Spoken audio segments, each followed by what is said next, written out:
When I found the bright orange sticker slapped on my dad's Mustang windshield, my heart stopped. Vehicle marked for towing within 48 hours. HOA violation. That car wasn't just a car. It was my father's legacy, the same one he spent 20 years rebuilding in our garage before cancer took him away. And now, some clipboard-holding HOA president named Karen Brooks wanted to take it away because it ruined the neighborhood aesthetic. I stood there, fists shaking, staring at the tow notice as sunlight glinted off the hood. The same deep metallic red my dad and I painted together when I was 16. That car was a memory I refused to lose.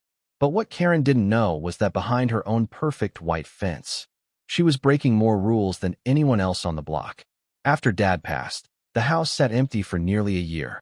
I told myself I wasn't ready. Not to sell it, not to live in it, not to face the ghosts that came with it. But grief has a way of turning silence into guilt. So one spring morning, I loaded my truck, turned off the city, and drove back to the small suburban town of Willow Creek. The minute I turned into Maple Drive, it all came rushing back. The smell of cut grass, the distant sound of sprinklers, the identical mailboxes lining every curb. Dad used to call it the land of rules and roses. Perfect lawns, perfect smiles, and a homeowners association that thought it ran heaven itself. His old house looked just like I remembered. White siding, blue shutters, and the big oak tree out front that we used to decorate every Christmas. And there, sitting under its shade, was the Mustang. A 1969 fastback, deep crimson red, chrome polished to a mirror. Dusty, sure, but still beautiful. I parked beside it and just sat there for a while, watching sunlight slide across the hood. It was like seeing my dad again. He used to say, "A man's car tells his story, son. Keep it honest, keep it running." And he did. That car carried him through college, through marriage, through every weekend spent elbow deep in grease and memories. After the funeral, I promised Mom I'd keep it safe. Now it was my turn to protect it. Moving back and felt strange. The house smelled like dust and nostalgia. Dad's tools were still on the pegboard in the garage, his notes taped to the wall in his blocky handwriting. Don't forget the torque sequence. Lefty-loosey doesn't always apply. Little reminders of a man who believed in precision and patience. That first week, I worked on the Mustang every evening. New spark plugs, fresh oil, polished chrome. The engine coughed back to life after months of silence, a deep, throaty rumble that made my heart pound. Neighbors peeked through their curtains. Some waved, some didn't. But one person didn't just watch, she stared. Across the street, a woman in a crisp white outfit, blonde hair tied tight, stood on her porch holding a clipboard like it was a weapon. Even from a distance, I could feel her eyes on me. I gave a small wave. She didn't wave back. 2 days later, I found a note stuck to my mailbox. Vehicle violates HOA visibility code. Unapproved display of non-operational automobiles. Please relocate within 72 hours. I frowned, reading it twice. The car was operational, it ran fine. And I wasn't displaying anything. It was parked in my own driveway. At the bottom, in neat signature, Karen Brooks, HOA president. Of course. I sighed, shaking my head. Welcome home, I guess. Still, I figured maybe it was a misunderstanding. So that evening, I walked across the street to her house. She opened the door before I could even knock. "Mr. Turner, correct?" she said, voice sweet as saccharin, but eyes sharp. I was wondering when we'd finally meet. "Yeah," I said. "Just moved back in. I think there's been a mistake about my car." Her smile didn't move. "Oh, that? The vehicle in your driveway? It's a bit of an eyesore for the neighborhood. We have standards to maintain." "Eyesore," I repeated, trying not to laugh. "It's a restored '69 Mustang." "Yes, I'm sure it's quite special to you," she said, stepping outside as if to inspect it from a distance. "But this isn't a used car lot. Cars that aren't brand new or garage kept lower property values." I blinked. "It's licensed, insured, and runs fine. You can hear it yourself if you'd like." Her smile turned brittle. "That won't be necessary. The board voted on strict exterior appearance rules last quarter. I'm just enforcing them." "So, what? I can't park in my own driveway." She folded her arms. "You can, if it's a compliant vehicle." "And who decides that?" "Me," she said simply. For a moment, I just stared at her, stunned by the arrogance. This woman thought she was the queen of the street. "Finally," I said, "my dad lived here 20 years. Never had a problem with anyone." Her smile faltered for the first time. Yes, well, she said, clearing her throat. Some people didn't care about appearances as much as I do. That did it. Something inside me clenched, anger mixed with disbelief. I'll move the car when you move your attitude, I said, turning away. Her voice followed me down the walkway. You have 72 hours, Mr. Turner. After that, the board will take action. That night, I sat on the porch with the engine idling softly, headlights cutting through the dark. I could almost see my dad sitting in the passenger seat, grinning. He'd have loved this. Not the fight, but the defiance. And as the rumble echoed off the houses, I made a promise right there under the oak tree. I wasn't letting anyone, not even the almighty HOA, take that car from me. 3 days later, I woke up to the sound of a truck idling outside. When I opened the blinds, a bright yellow tow truck sat at the end of my driveway, engine running, hazard lights flashing. My stomach dropped. I rushed out in my slippers, waving. Hey, what's going on? The driver, a stocky guy with a clipboard, looked up. Got an order for a non-compliant vehicle. HOA notice. I froze. You mean this car? He glanced at the Mustang. Yep, red one. License matches. My blood started to boil. This car's perfectly legal. It's registered and insured. He shrugged, checking the paper. Look, I just do what they tell me. Says right here, unapproved stationary vehicle. Removed by order of HOA President Karen Brooks. I clenched my fists. She can't just order a tow. Not my problem, man, he said. Call your HOA. I'm just here for pickup. Before I could reply, a voice cut through the air, sharp, smug, and all too familiar. Everything all right, Mr. Turner? I turned. There she was, Karen, standing at the edge of her driveway in her pristine white blazer, holding her phone like a badge of authority. I took a breath, trying to stay calm. You ordered my car to be towed? She tilted her head. Technically, I authorized it. The board voted unanimously last night. I laughed bitterly. Unanimously? You mean you voted for yourself? Her smile didn't flinch. Rules are rules, Mr. Turner. Abandoned or non-conforming vehicles cannot remain visible from the street. It's not abandoned, I said through gritted teeth. It runs. It's clean. And it's on private property, mine. The tow truck driver looked between us, clearly uncomfortable. Look, if you two need to sort this out, I'll just... You'll wait, I said firmly. Then to Karen. You step 1 foot closer to that car, and I'm calling the police. Her smile thinned. Police? Over a vehicle infraction. Over trespassing and harassment. I shot back. For the first time, her mask cracked. You don't scare me, Mr. Turner. I smiled coldly. Good. Because I'm not trying to. She huffed, spun on her heel, and stormed off. The tow driver sighed, muttered something about not getting paid enough for this, and drove away. I watched the truck disappear down the street, my hands shaking. She wasn't bluffing. She was escalating. The next morning, I found another envelope taped to my door. Violation notice. Unauthorized exterior display of outdated automobile. Fine, $250. Payment is due within 10 days. 10 days later, another one. Then another. Each letter is more aggressive than the last. Printed on crisp HOA letterhead. Signed by Karen Brooks, President. Soon, the fines stacked like bricks. $250, $500, $750. She was trying to bleed me dry. I started keeping a binder. Every letter, every date, every petty accusation. Trash can be visible from the street. Mailbox color faded. Unkempt lawn edges. It wasn't about rules anymore. It was about control. Mrs. Green, my neighbor from 2 houses down, stopped by one afternoon. She carried a small bag of cookies and that same worried look she always had when something wasn't right. Michael, she said softly, I heard about the tow truck. Yeah, I said. Karen's on a power trip. She sighed. She's been like that ever since she became president. You're just the newest target. Last year, she fined the Watsons for having a basketball hoop. Said it disrupted the symmetry of the street. I snorted. What symmetry? Every house here looks the same. She smiled sadly. That's the point. I leaned against the car, running my hand along the hood. My dad built this with his bare hands. It's more than a car to me. I know, she said. Your father was proud of it. Everyone knew that car. I looked at her. Then why isn't anyone standing up to her? She hesitated. Because everyone's afraid. She's fined half the neighborhood already.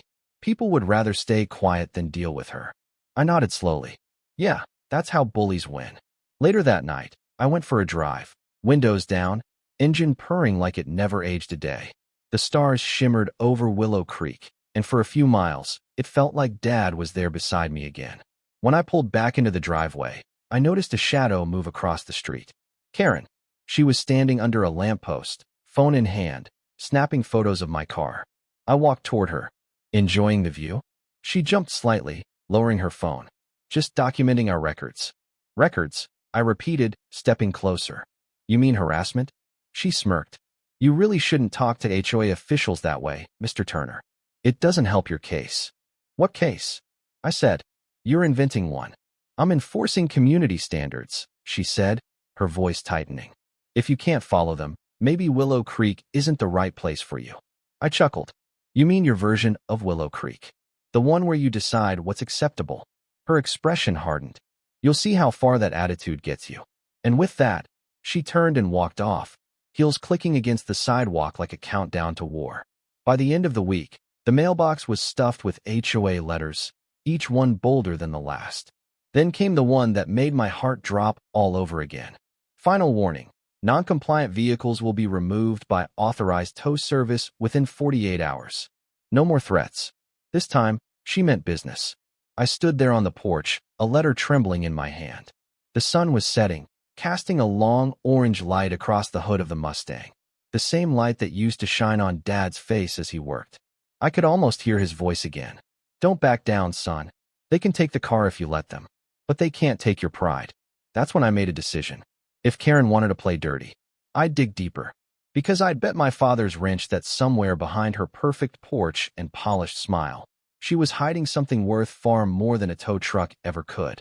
By Monday morning, the entire neighborhood knew about the man with the illegal car. I realized it when I went to grab my mail and noticed two neighbors whispering across the street, eyes darting toward my driveway. Their smiles faded the moment I looked up. Then I saw it, folded neatly inside my mailbox, printed in color ink on HOA letterhead. Community Newsletter, July issue. And right there, in bold text under neighborhood highlights, was a small paragraph that made my blood run cold. Residents are reminded that visible, non-compliant vehicles lower our property value. The board is currently addressing one such case on Maple Drive, where a resident refuses to follow HOA standards. Enforcement is pending. No names. But everyone knew.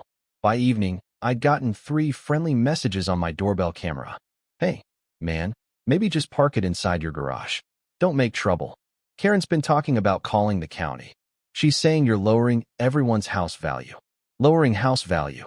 That's all people cared about. That night, I walked out to the garage, switched on the light, and stared at the Mustang. I ran a hand along the hood, feeling the cool metal under my palm.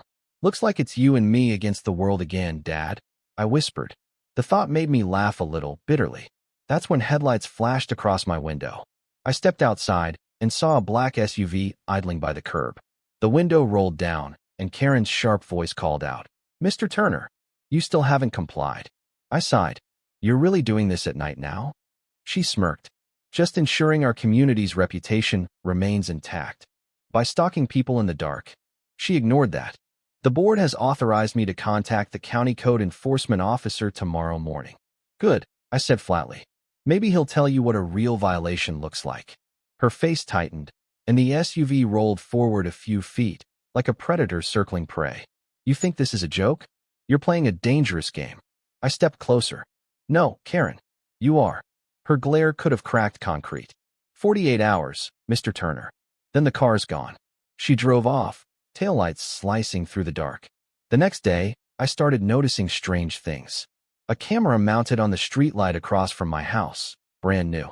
2 neighbors, the Martins, suddenly unavailable when I waved. And a notice slipped under my door that read, Final fine issued, $1,500. Failure to comply will result in legal escalation. Legal escalation. For parking in my own driveway. By now, my binder of HOA letters was 2 inches thick. Every page was a record of her obsession, dates, signatures, threats. But while she was busy making me miserable, I began to notice something odd. Every morning, around 6 a.m., Karen's garage door opened. And every morning, she'd walk out wearing gloves, move a tarp, and disappear inside for half an hour. It wasn't gardening. It wasn't cleaning. It was secretive. One morning, I caught a glimpse, a flash of silver under the tarp. A car, but not one I recognized. Old, rusted, hidden. That's when the first crack appeared in her perfect glass image. The next week, during a rare moment of calm, I ran into Mr. Jenkins, the HOA treasurer. He was an older guy, gray beard, soft voice, always polite. We made small talk before I finally asked, "Hey, about these fines, does the whole board actually vote on them?" He shifted uncomfortably. "Well, technically yes, but Karen usually drafts the notices herself. She's thorough." "Thorough," I repeated. "Or controlling?" He gave a half smile, half sigh. "Look, son, between you and me, most of us don't argue with her. Last guy who did lost his pool permit. Just let her calm down." I stared at him. "She doesn't calm down, Mr. Jenkins. She doubles down." He didn't deny it, just patted my shoulder and walked away. That night, I was in the garage cleaning oil stains when I heard it, a loud clang, followed by a muffled curse. It came from across the street. Karen's house. I peeked through the blinds. Her garage door was halfway open, and under the fluorescent light, I saw her, wrestling with a car jack that had collapsed beneath a dusty blue convertible. The bumper had a dealership tag, not registered. And behind it, 2 more cars, both covered. I grabbed my phone and zoomed in through the window. 3 cars. No plates. Oil stains all over her floor. And a "for sale" banner rolled up against the wall. My pulse quickened. She wasn't just keeping cars, she was flipping them. An illegal auto business. Right here in the same HOA where she fined people for garden hoses being visible. The next morning, I tested a theory. I called the city's business registry. "Hi," I said. "Can you check if there's an active business license for a car reseller at 142 Maple Drive?" A few clicks later, the clerk said, "No record for that address." "Why do you ask?" "No reason," I said, smiling to myself. Now I have her. But I needed proof, clear, time-stamped, undeniable. So that night, I positioned a small motion camera facing her driveway, disguised as a bird feeder. Within hours, it caught everything. Her moving cars in and out at 2 a.m., headlights off, loading parts into the trunk. By dawn, I had footage. Photos. Dates. Evidence.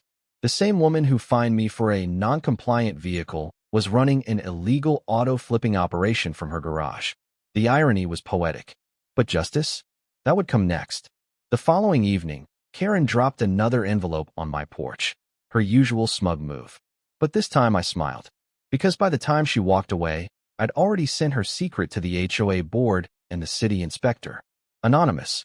Clean. Detailed. I didn't need to fight anymore. I just had to wait. And as the sun set over Maple Drive, the rumble of my Mustang echoed softly through the quiet neighborhood, a sound that once annoyed her, now serving as a warning. Her days of control were numbered. After I sent the report, the waiting began. Each morning felt like walking on glass, quiet, tense, and heavy with memory. Karen didn't know it yet, but her kingdom was starting to crack.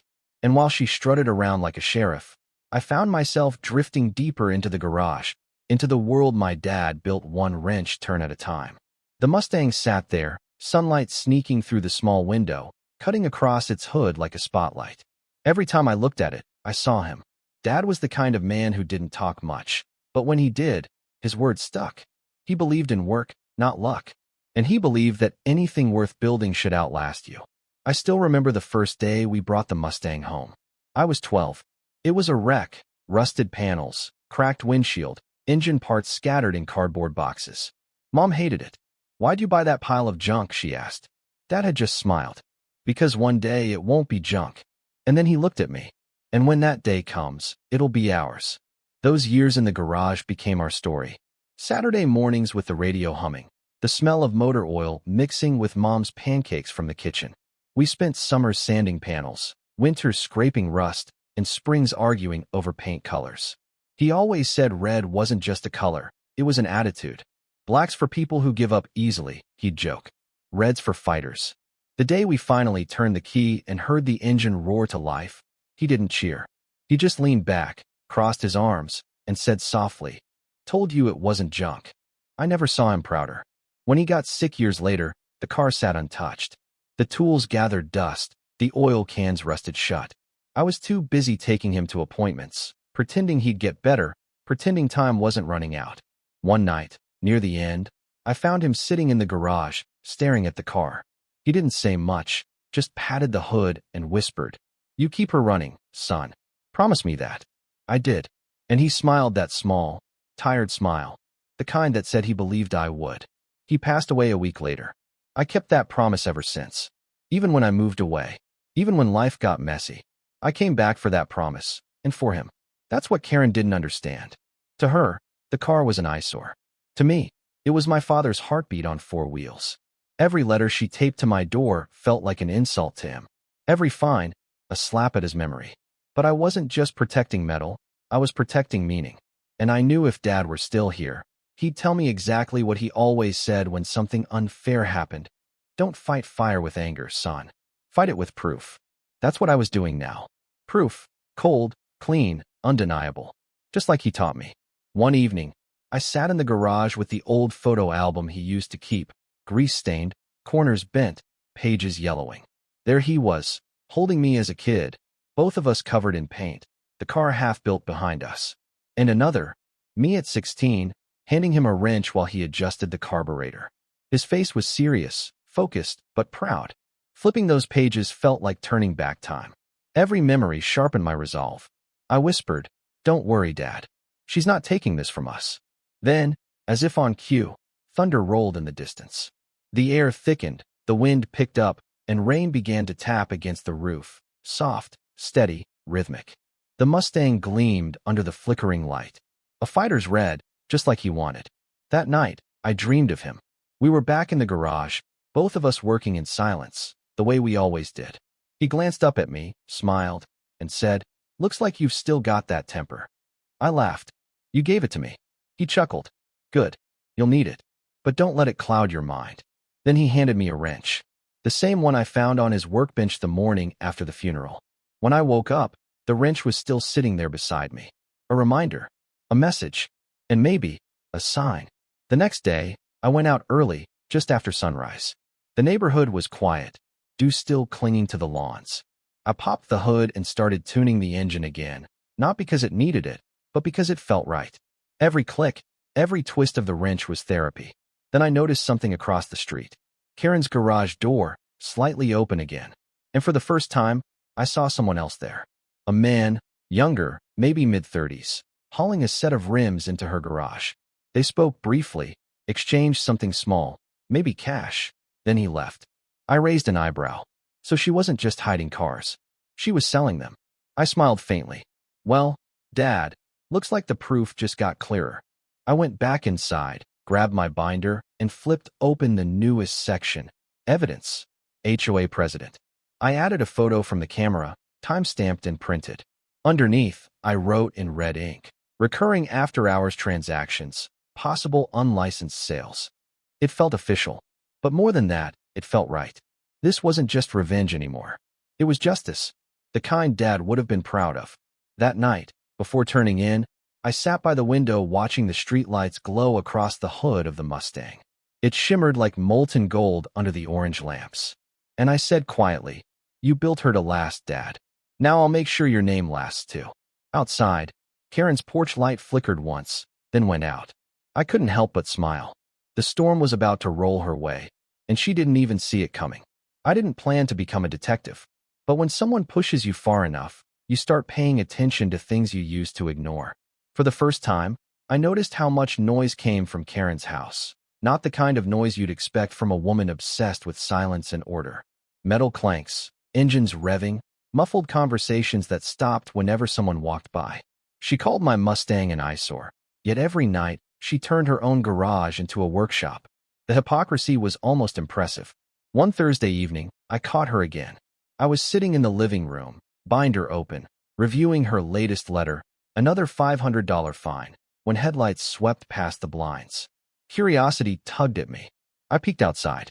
There it was, a flatbed trailer backing into her driveway. Lights dimmed, tires crunching softly over the pavement. Karen stepped out, whispering directions to the driver. Together, they rolled a black BMW off the trailer. No plates, no paperwork visible, and disappeared into her garage. I grabbed my phone, hit record, and zoomed in. The time, 10:47 p.m. The car, unregistered. The person, HOA President Karen Brooks. Evidence. The next morning, I walked across the street as if nothing had happened. Karen was outside trimming her hedges, pretending to be the model neighbor. "Morning," I said casually. She straightened up, forcing a smile. "Mr. Turner. Busy night." Her shears froze midair. "Excuse me." "Late delivery," I said. "BMW, right? Look nice." Her eyes flicked to her garage, then back to me. "You must be mistaken. I don't know what you're talking about." I smiled slightly. "Sure. It must have been a dream." For a moment, her jaw tightened, a tiny crack in the facade, before she turned away. "Don't you have somewhere else to be?" "Not really," I said. "I like it here. Quiet neighborhood." I walked back to my driveway, her glare burning into my back. That night, I set up a better angle for the camera, this time from inside my attic window. It gave me a full view of her garage and driveway. Hours passed. Nothing. Then, just past midnight, movement. Karen appeared again, wearing gloves and a headlamp. She opened the garage door halfway, pushed the BMW forward, and started wiping it down like she was erasing fingerprints. A second figure appeared, the same man I'd seen before. He handed her a small envelope. She counted the cash, tucked it into her blazer, and nodded. Then she pulled the garage door shut, lights off, and silence again. I sat there in the dark, phone in hand, recording every second. There it was. Proof. Not just hypocrisy, a full-blown illegal operation. Over the next few days, I gathered everything. Footage from different nights. Screenshots of online listings from a local car sales site. Same vehicles, same street name blurred in the background. Even one ad with her reflection faintly visible in the car's window. The more I found, the more disgusted I felt. She wasn't protecting the community. She was using it, the HOA rules as her shield, her power as a disguise. One afternoon, while pretending to check my mail, I noticed a van parked a few houses down. The logo read Elite Auto Detailing, the same name that appeared in one of her listings. I took a photo, zoomed in on the plate, then called the city's business registry again. "Hi," I said. "Can you check if Elite Auto Detailing is a licensed business at 142 Maple Drive?" The clerk hesitated. 142 Maple Drive, that's a residential address. "I know," I said. "But could someone be running a business there?" He paused. "No active license. That would be a zoning violation." I thanked him and hung up, a grin creeping across my face. Karen Brooks, queen of HOA regulations, was running an unlicensed business from her own home, while fining people for leaving trash cans out too long. The irony was almost poetic. That weekend, I visited Mr. Jenkins again, the quiet HOA treasurer. He was watering his plants when I walked up. "Afternoon," I said. He smiled weakly. "Michael, things settling down?" "Not exactly," I said. "Tell me something. How much power does Karen really have?" He chuckled nervously. "Too much, I suppose." "What?" "Because she's breaking the very rules she enforces." His eyes widened.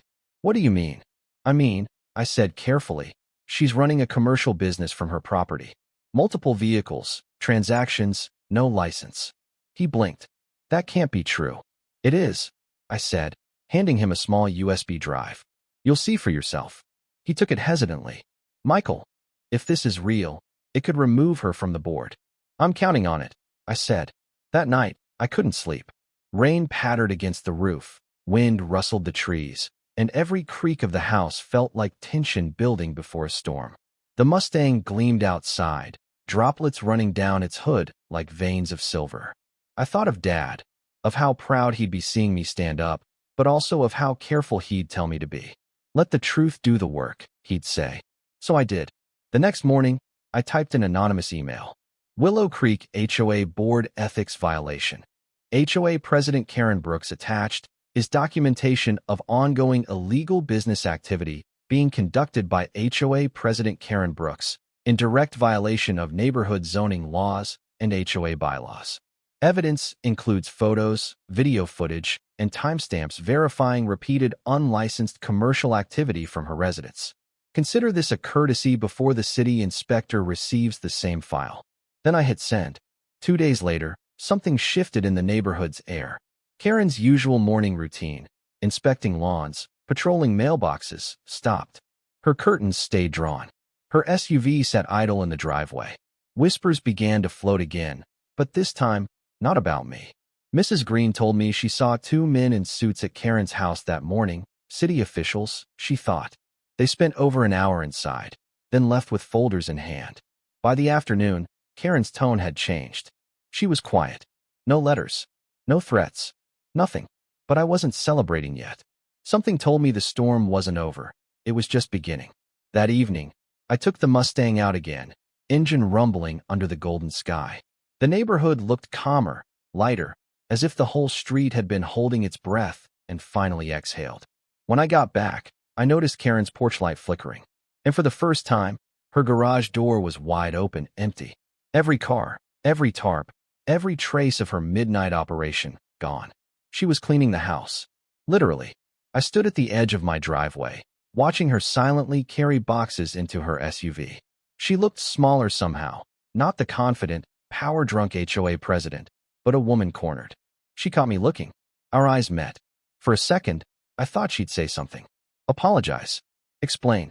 Instead, she slammed the car door, turned her head away, and drove off. That night, I sat on my porch, binder in hand, sipping coffee as the neighborhood settled into quiet again. I flipped through the pages, from her first warning letter to the final report I sent. I smiled. The battle wasn't done yet. But the truth? It was finally winning. For the first time in months, the street was quiet. No new fines taped to my door. No angry notes. No Karen marching around with her clipboard. But peace didn't come easy. I knew silence wasn't surrender, it was retreat. And people like Karen didn't retreat unless they were plotting something bigger. So I stayed cautious. Every night before bed, I checked the driveway, the mailbox, the porch camera. The Mustang gleamed like a badge of defiance under the porch light. But inside, on my desk, a bigger weapon waited, the binder. Thicker now, heavier. Full of photos, letters, timestamps, emails. Each page a chapter of Karen's downfall. 3 days after the inspectors visited her house, a white envelope arrived. No return address. Inside was a single sheet of paper. Mr. Turner, thank you for bringing recent violations to our attention. The board is reviewing the matter with city authorities.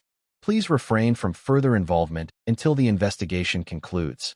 HOA Board Secretary, Thomas Jenkins, *. I smiled. He hadn't said it outright, but the subtext was clear. We believe you. Still, I wasn't going to sit back and wait. Not after everything she'd done. That evening, I decided to dig deeper. If she'd been selling cars, there had to be records, listings, messages, money trails. Something she couldn't erase. So I started with what I already had, the photos of her vehicles. Each one had small details, a dent here, a sticker there, a reflection. Clues. Then I compared them with the online ads I'd found earlier. Sure enough, the same vehicles appeared, just cropped differently. But one photo caught my attention, the reflection of a license plate on a neighbor's car parked across the street. It wasn't hers. It was mine. That meant the photos were taken from her garage, directly across from my house. Perfect proof that those listings came from her property. I printed everything, highlighted the details, and added a note. Photographic evidence confirms vehicle listings originated from 142 Maple Drive. A few nights later, around 11 p.m., I caught something new. Karen's SUV pulled into her driveway, headlights off. She stepped out, glanced around nervously, and popped her trunk. 2 heavy boxes. She dragged them into her garage, one at a time. When she turned, I caught a clear view of her face in the camera feed. Tired, frantic, and pale. For someone who'd spent months claiming moral superiority, she looked suddenly guilty. The next morning, I checked the feed again. The boxes were gone. I had a hunch, paperwork. She was hiding evidence. That meant one thing. The investigation was working. Later that day, I saw Mr. Jenkins standing by the mailbox. He looked around nervously before whispering, "Michael, can we talk?" We stepped behind his hedge, away from curious eyes. "She's panicking," he said quietly. "She called an emergency board meeting last night." "What for?" I asked. "She says someone is spreading lies about her to ruin her reputation. She wants the board to issue a public statement clearing her name." "Let me guess," I said. "She didn't tell them why inspectors showed up?" He shook his head. "No, but the board isn't buying it anymore. One of the inspectors shared a report. unregistered vehicles, improper commercial activity, zoning violations. It's serious. How serious? Serious enough that she could lose her position and face city fines. Maybe even charges. I let out a slow breath. Good. He nodded, then lowered his voice. They're holding a hearing Friday night. Closed session. Board members only. Invite me, I said. He hesitated. That's not allowed. Make it happen, I said firmly. She tried to destroy my life, Mr. Jenkins. I deserve to face her when it all comes out. He studied me for a moment, then sighed. I'll see what I can do. That night, I organized everything. I wanted to be ready, not angry, but precise. Dad's voice echoed in my mind again. Fight with proof, not noise. So I labeled each section in the binder. 1. Harassment, letters, photos, fines. 2. Illegal activity, unlicensed car sales, video evidence, timestamps. 3. Witness statements, notes from Mrs. Green, screenshots of neighbors' texts. 4. Contradictions, HOA bylaws Karen herself had violated. By the time I finished, the binder looked less like a collection of memories and more like a legal case file. Friday came faster than I expected. The HOA meeting was held in the community clubhouse, the same place she'd lectured us about lawn heights and trash can placement a dozen times before. When I arrived, the room was already buzzing. Half the neighborhood showed up despite it being a closed session. Karen sat at the front table, posture perfect, expression icy. For a woman under investigation, she still tried to look untouchable. Mr. Jenkins caught my eye and subtly waved me over. Sit near the back, he whispered. When your name's called, just tell the truth. Karen glanced up, saw me, and her lips curled into a thin smile. So, the mechanic decided to join us, she said loudly. I ignored her. The board chair, an older woman named Elaine Morris, tapped her gavel. Let's begin. For the first half hour, it was all routine, attendance, financials, policy updates. Then Elaine cleared her throat. Now, regarding allegations of misconduct by our HOA president. Karen's head snapped up. I object to this being public, she said quickly. Elaine shook her head. You lost that privilege when the city got involved. Karen tried to smile. Oh please, some rumor from a bitter neighbor? I've done nothing wrong. Elaine turned to the table. Mr. Jenkins, please read the findings. He stood, adjusting his glasses. City inspectors visited 142 Maple Drive last week. They confirmed evidence of multiple unregistered vehicles, active sale listings, and commercial activity without a license. This violates both HOA and city zoning regulations. Gasps rippled through the room. Karen shot to her feet. Lies. Fabrications. You think I'd risk everything for something so ridiculous? Elaine nodded toward me. Mr. Turner? All eyes turned. I rose slowly, binder in hand. I didn't want any of this, I said quietly. All I wanted was to park my father's car in my driveway without being harassed. But when someone abuses their power, you can either stay silent or you can show the truth. I opened the binder, laying it on the table. Photos, letters, timestamps, everything. Karen's eyes darted from page to page, her face draining of color. These, I continued, are your listings, your cars, your rules, broken by your own hand. The room went silent. Elaine leaned forward. Karen Brooks, do you deny these are your vehicles? Karen's mouth opened, then closed. She looked cornered, small, desperate, cracking under her own arrogance. Finally, she whispered, you don't understand. Elaine cut her off. We understand perfectly. The board voted on the spot. Unanimous. Karen Brooks, removed from office, indefinitely. Her privileges are suspended pending city action. When the meeting ended, she stormed past me, eyes wild. You think you've won? She hissed. You don't know what you've started. I smiled softly. Just keeping things compliant, Karen. She froze for a moment, realization flickering in her eyes, before pushing past and disappearing into the night. When I walked out of the clubhouse, the air felt lighter. Neighbors patted my shoulder, some apologizing for not speaking up sooner. Even Mr. Jenkins smiled for the first time in months. I looked up at the stars, took a deep breath, and whispered, proof, not noise. You were right, Dad. The fight wasn't about revenge anymore. It was about restoring balance. And the Mustang, shining under the streetlight, looked like a victory medal. The morning after the board meeting, Maple Drive felt different. The air itself seemed lighter, as if the neighborhood had finally exhaled after months of holding its breath. But I'd lived here long enough to know Karen Brooks wasn't the kind of woman who went down quietly. I was right. At 9 a.m., a city vehicle pulled up to my curb. A man in a navy jacket stepped out, clipboard in hand, badge glinting in the sun. Behind him, another car, a black SUV, rolled to a stop. Karen climbed out, dark sunglasses hiding her eyes, lips tight with manufactured calm. "Mr. Turner?" the inspector asked. "City Code Enforcement. We received a complaint about unpermitted vehicle repairs on this property." I almost laughed. "You're kidding." He shook his head. "Anonymous report.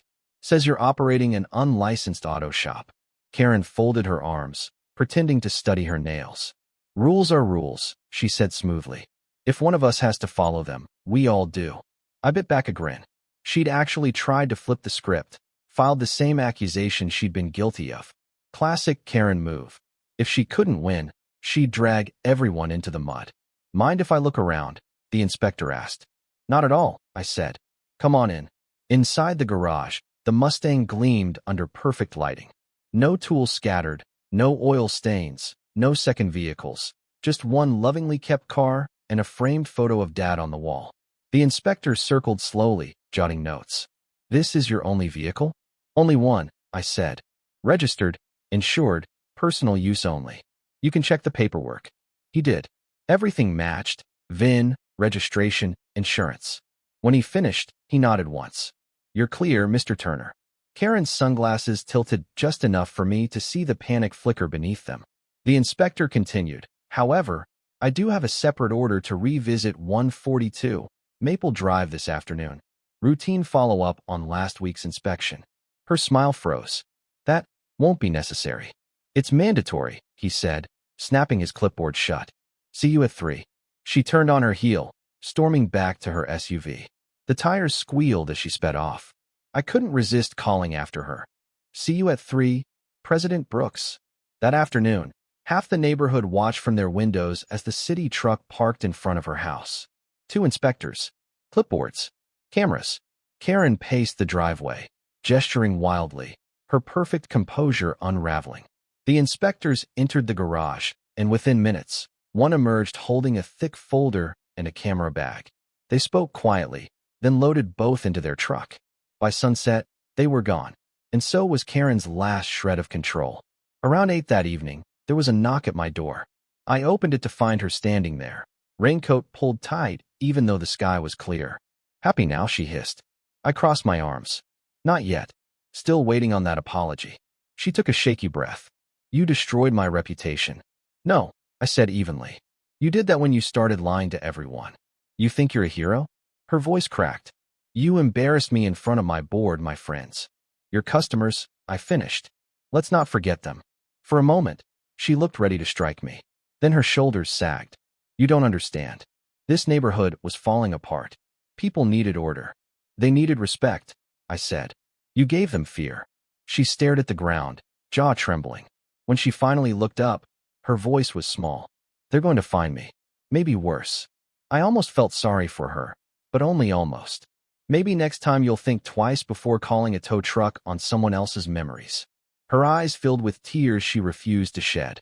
"Enjoy your little victory," she whispered, and walked away. The sound of her heels faded down the sidewalk, leaving only the hum of crickets and the steady tick of my porch light. The next morning, an official letter arrived. HOA leadership transition. Effective immediately, Karen Brooks has been removed from all HOA positions pending city review. Mr. Thomas Jenkins will serve as interim president until further notice. The board thanks residents for their cooperation during this process. I read it twice, smiled, and pinned it on the fridge. Dad would have laughed his head off. But justice wasn't quite done with her. A week later, a city notice appeared on her front lawn. "Property under investigation. Unlicensed commercial use." The seal glared in bold red letters. Her perfect white house now had a scarlet mark for everyone to see. Within days, a moving truck appeared. Karen packed boxes in silence while neighbors whispered from their porches, the same people who once avoided eye contact with me. Mrs. Green approached as I was washing the Mustang. "She's leaving," she said quietly. "Where to?" "No idea.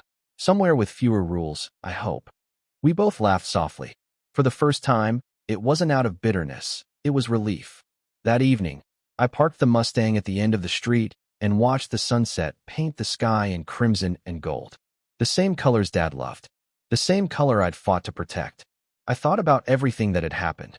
The fines, the threats, the fear, and how easy it would have been to just give up. But he'd raised me better than that. Karen thought she was the rule book, but in the end, she became the lesson. Power without honesty always collapses under its own weight. As the moving truck turned the corner and disappeared, I whispered, "Goodbye, Karen. Enjoy your new HOA." That night, I walked into the garage one last time before bed. The Mustang's reflection shimmered under the soft bulb, and beside it hung Dad's old wrench, the same one from my dreams. I ran my hand along the car's fender. "Promise kept," I said quietly. Then I flipped the light off. Outside, the neighborhood was finally still. No clipboards, no letters, no threats. Just the low hum of crickets and the steady comfort of peace earned the hard way. No sirens, no shouting. Just the low rumble of a city truck stopping in front of Karen Brooks's perfect white house at 7 a.m. sharp. By the time I stepped onto my porch with a mug of coffee, 2 inspectors were already posting new notices on her door. Bright orange, the color of consequence. Property seized pending zoning hearing. Across the street, curtains fluttered. The same neighbors who once hid behind their blinds were suddenly very awake. You could feel it in the air, relief mixed with disbelief. Karen appeared a few minutes later. No makeup, no heels, just a wrinkled blouse and the look of someone who'd aged 10 years overnight. She snatched one of the papers off the door, read it, then tore it in half, the pieces scattering across her perfect lawn. The inspectors didn't even flinch. They'd seen that reaction before. When she noticed me watching, her face hardened. But instead of shouting, she just whispered something I couldn't hear and disappeared inside. That was the moment I knew it was over. By noon, the whole street buzzed. A city crew arrived to photograph the property. A tow truck removed the last of the unregistered cars. For once, the irony wasn't lost on anyone. The woman who'd ordered my Mustang to be towed was now watching her own vehicles hauled away. Mrs. Green walked over, her eyes wide. "Michael," she whispered, "I never thought I'd see the day." "Neither did I said. "You were right to stand up to her." I smiled. "I didn't stand up to her, Mrs. Green. I just stood up for my dad." She patted my arm. "He'd be proud." By evening, Karen's house was nearly empty. A moving truck waited with its back door open. The once impeccable lawn was trampled, the hedges untrimmed, the queen of the HOA, crown gone for good. She emerged carrying one last box. When she saw me across the street polishing the Mustang, she froze. For a long second, we just looked at each other. 2 people on opposite sides of justice, connected by months of chaos and a single truth: she'd lost. Her lips parted like she wanted to say something, but no words came. Instead, she placed the box in the truck, closed the door, and climbed into the driver's seat. No clipboard, no threats, no goodbye. The truck pulled away, turning the corner and vanishing from Maple Drive forever.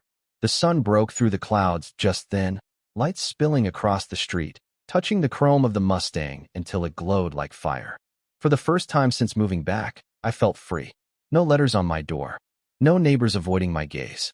No weight pressing down on my father's legacy.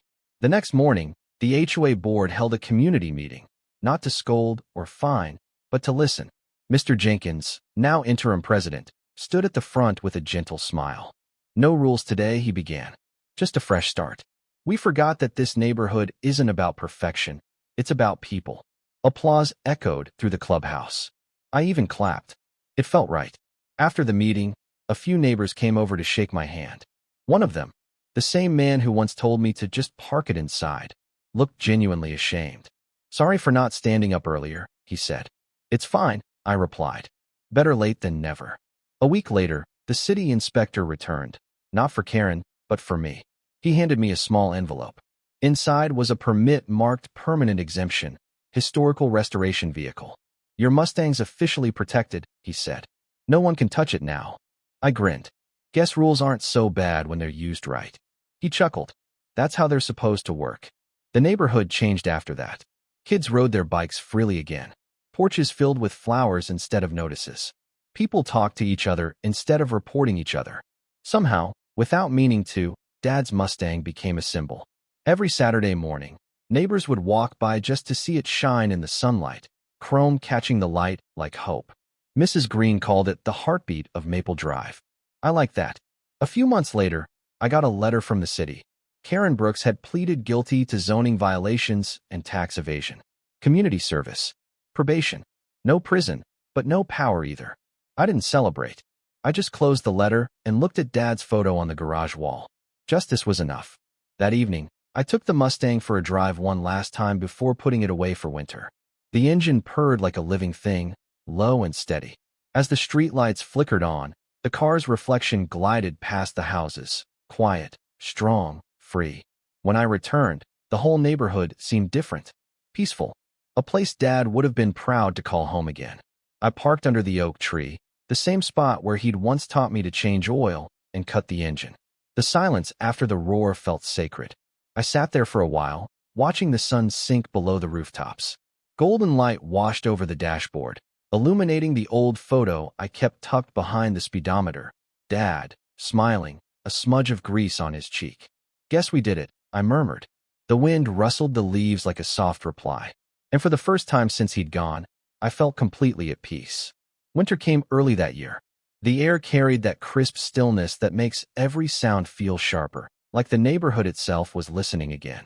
For the first time in months, Maple Drive felt alive, not afraid. I spent the morning in the garage with the heater humming, polishing the Mustang's hood until the red paint looked like liquid fire. The smell of wax and metal always brought him back to me. Dad. Every brush stroke felt like a conversation we never finished. The community had changed in small, quiet ways. People waved when they passed. The Watson kids' basketball hoop was back up. And instead of Karen's endless inspection walks, Mr. Jenkins hosted coffee mornings, where neighbors shared ideas instead of complaints. The HOA's new motto, community, not control. I framed that letter and pinned it beside Dad's photo. One cold afternoon, I heard a knock at the door. It was Mrs. Green, holding a small envelope and wearing that smile that always felt like kindness itself. "This came to the board," she said. "We thought it belonged to you." Inside was an old photograph, Dad standing beside the Mustang during the neighborhood's first parade years ago. Behind him, a banner read Willow Creek, where legends live. I laughed softly. He would have loved the irony.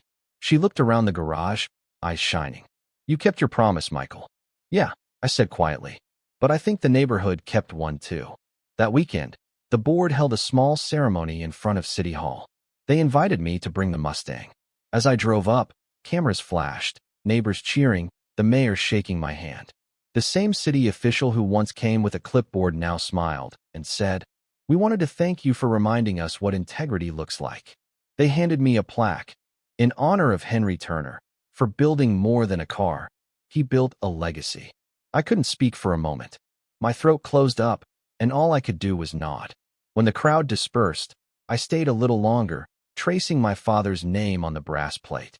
The metal felt warm from the sun. Maybe that was his way of saying I'm still here. The months that followed were peaceful. The HOA turned into what it was supposed to be, a group of neighbors helping neighbors. Instead of fines, there were potlucks. Instead of letters, there were thank you notes. Sometimes, late at night, I'd hear the distant sound of laughter echoing through the cul-de-sac and smile. That was the sound of freedom returning. Karen was gone for good. Rumor had it she sold her house to pay the fines. I didn't hate her anymore. She was just a lesson carved into the street's memory. Power without empathy always collapses. One evening, I drove to the edge of town where the hills rolled like waves. The sky burned orange, the color of redemption. I parked the Mustang, stepped out, and leaned against the hood. The wind carried the smell of pine and gasoline, the scent of every Saturday we'd spent together. I closed my eyes and heard his voice again. "Keep her running, son." "I did, Dad," I whispered. And she kept me going too. Back home, the neighbors were decorating for the holidays. String lights glowed across every porch, including mine. For the first time, I joined in, hung a wreath, lit candles, even helped the Watsons fix their old projector for the movie night on the lawn. When the credits rolled, someone asked if I'd tell the Mustang story. So I did. I told them about my father, about Karen, about justice and patience and promises. And when I finished, no one talked about fines or rules or power. They just clapped, quietly, respectfully, like it mattered. Later that night, I locked the garage and looked back one last time. The car gleamed under the single hanging bulb. Beside it, Dad's wrench hung exactly where he left it. It caught the light and threw a small reflection onto the wall, shaped almost like a smile. I turned off the light and let the dark settle around the silhouette of the car. Some stories don't end with applause or headlines. They end with a quiet street, a golden sunrise, and the hum of an old engine that never gave up. Dad once told me that a man's worth isn't measured by what he builds, but by what he refuses to let fall apart. I didn't fight the HOA to win a battle. I fought to keep his promise alive. Now, every time the Mustang's engine starts, it's more than sound. It's a heartbeat, a reminder that integrity still matters, even when the world says it doesn't. Because in the end, it's not about cars or houses or rules, it's about legacy. And some legacies, like my father's, will keep running long after the road ends.